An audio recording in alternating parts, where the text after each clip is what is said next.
and welcome to Live Full, Retire Early, the podcast where we build calm wealth, intentional freedom and lives that don't need escaping from. We have real conversations with real people, just like you. So if this sounds like your thing, keep on listening. I'm Emma Woodhouse, your host. If you've ever felt unsure whether your debt is helping you or quietly holding you back, this episode is definitely for you. Debt is one of the most emotional topics in personal finance. Some people, like Dave Ramsey, says all debt is evil, while others, like Robert Kiyosaki, says debt is how you build real wealth. But the truth is much simpler and more dangerous if you get it wrong. Debt is simply a tool, and like any tool, it can either build your future or completely and quietly wreck it. In the last episode, we built our emergency fund and explored why having a buffer is the safety net everyone needs in order to build a work-optional life. But today, we're zooming in on one of the most misunderstood layers in the whole system, and that is debt. Just to set your expectations, I'm not going to hype it and I'm not going to spark fear and demonise it. But what I am going to do today is give you an alternative and more empowering way to think about it. Because the question isn't, is debt good or bad? The real question is, does debt make the system stronger or more fragile? Because the same loan can be smart in one situation, but dangerous in another, and catastrophic in the wrong hands. So context is everything. And if you want help applying this in your own situation, I've put together a simple debt reset worksheet that you can download, which I'll link in the show notes. So let's look at good debt and what it actually means. Good debt isn't morally good. It's structurally useful. It usually has 3 traits. It helps you acquire or grow an asset. It has a clear, realistic path to being serviced.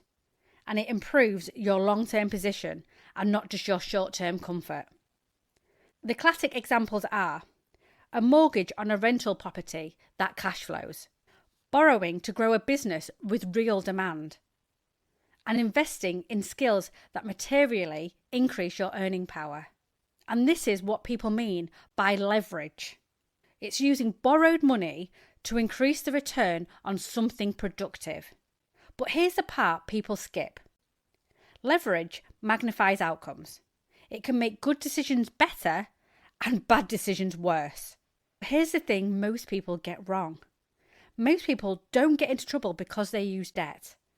They get into trouble because they overestimate the return or underestimate the risk, depending on how you look at it. They assume the plan will work out, income will always come, and the asset will always perform. And sometimes it does. But when it doesn't, that's when leverage stops helping and starts hurting. And this is where the conversation around debt needs to change. Because not all debt is created equal. Some debt quietly drains you every single month. And some debt, when used intentionally, can move you forward. The same debt can be good or bad. A car is a great example. If your finances are stable, your income is strong, and your car supports your life and work, a car loan might be a neutral or reasonable tool. But if your cash flow is tight, and you have no buffer, and you're already stressed, that same loan becomes an amplifier. A lot of people nowadays make money from their car. They're delivery drivers, Uber drivers. So that same debt, with completely different contexts, has a completely different level of risk. And that's where most people get confused. Because in real life, it's not always obvious. So here's a simpler way to think about it. Before you take on any debt, run it through this. Does this increase my income, my skills, or assets? Can I comfortably service this without stress? Does it give me more options or fewer? And if it fails on one of these questions, pause. If it fails on 2 of these questions, it's probably bad debt. But if it fails on 3, don't touch it. Because this isn't about being perfect. It's about making sure every financial situation is strengthening your system. Or at the very least, not weakening it. Because people who build calm wealth don't avoid debt. They just use it deliberately or not at all. So let's talk about bad debt. When people hear the word bad debt, they usually think it means debt I don't like. But bad debt isn't about morality either. Bad debt is any borrowing that makes your life more brittle, not more stable. And it usually has 3 features. The first, it funds consumption, not capability. It pays for things that disappear, depreciate, or don't strengthen your future position. The second, it carries high friction, like high interest rates, fees, or pressure that quietly drains your cash flow and your attention. And the third, it reduces your margin for error. It makes small problems into big problems, and it turns normal life bumps into big stressful events. And this is the kind of debt that doesn't buy you options, which is what we're building here. It just buys you obligations. Think about things like credit cards for a lifestyle you can't comfortably afford. Loans for holidays, gadgets, or upgrades that don't change your long-term trajectory.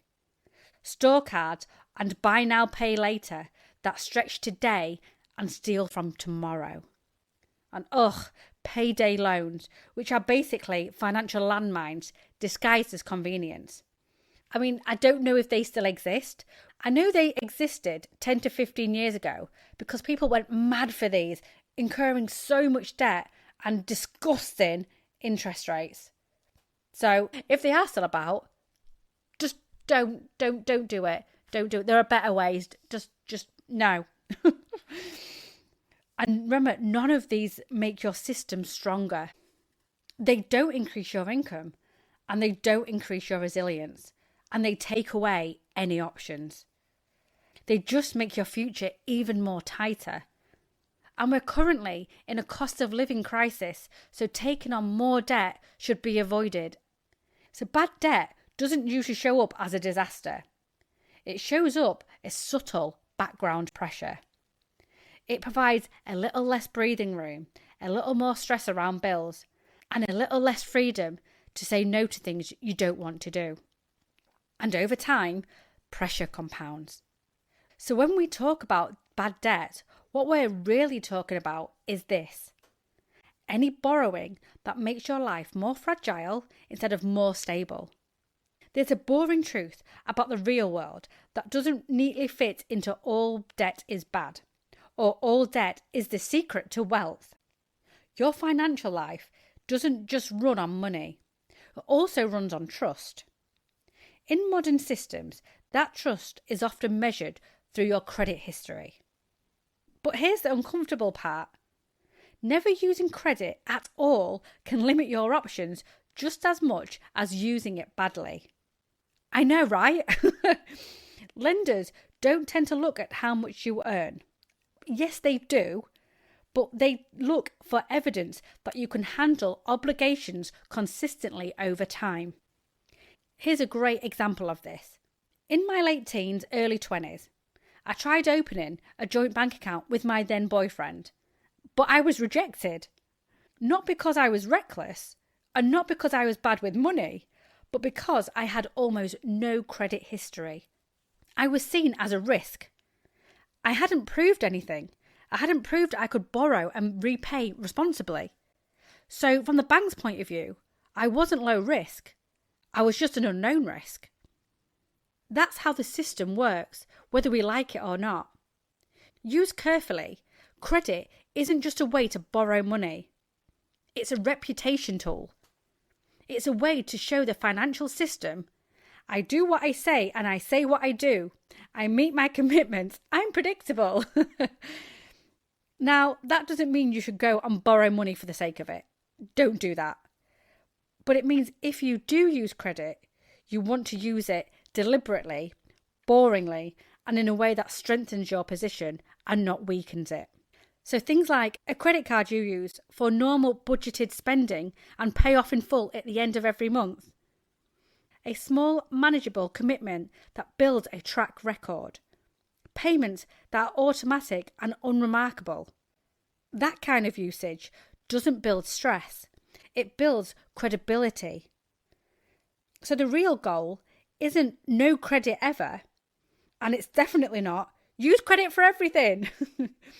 The goal is this: use credit in a way that makes your financial life more trusted and more stable, not more complicated and not more fragile. So what to do if you have bad debt? We have to address this because a lot of people are in debt.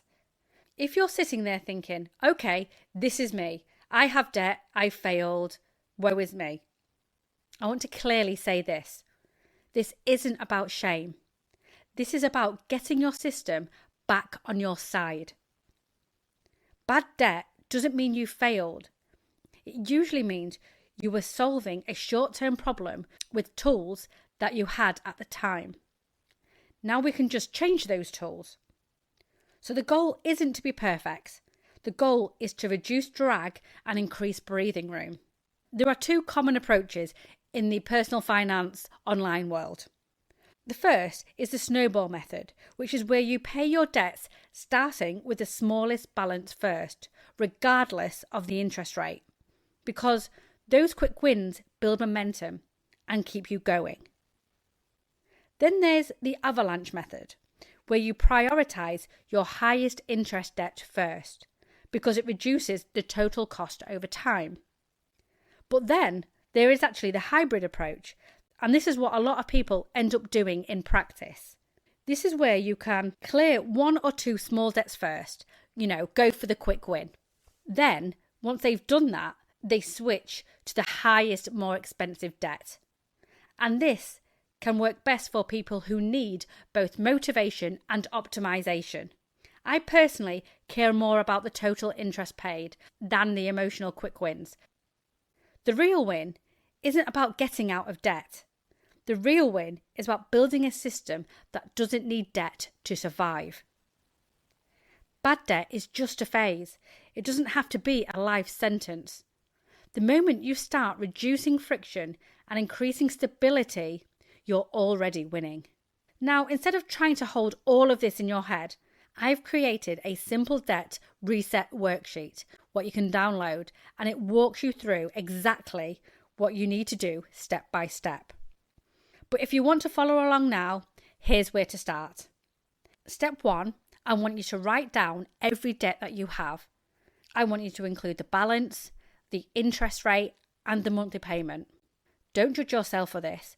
Remember, we are after clarity here. Step 2, this is where you identify the drag. So ask yourself, which of these is creating the most pressure in my life right now? Not just financially, but mentally, because that is your starting point. Step 3, choose your approach. Pick a method that works for you. Remember, there's the snowball method where you have the quick wins. The avalanche method if you want to reduce the overall cost. Or option 3 is the hybrid method, where you can do a blend of both. Again, there's no perfection, just one that you know you'll actually stick to. Step 4, remove friction. I want you to set up one small system. From automatic payments, a fixed overpayment amount, or a simple rule you follow every month. Remember, you've got to make it boring because boring is what works. Step 5, stop adding to the problem. Even if progress is feeling slow, stop adding new high friction debt. Remember what I said earlier in the episode?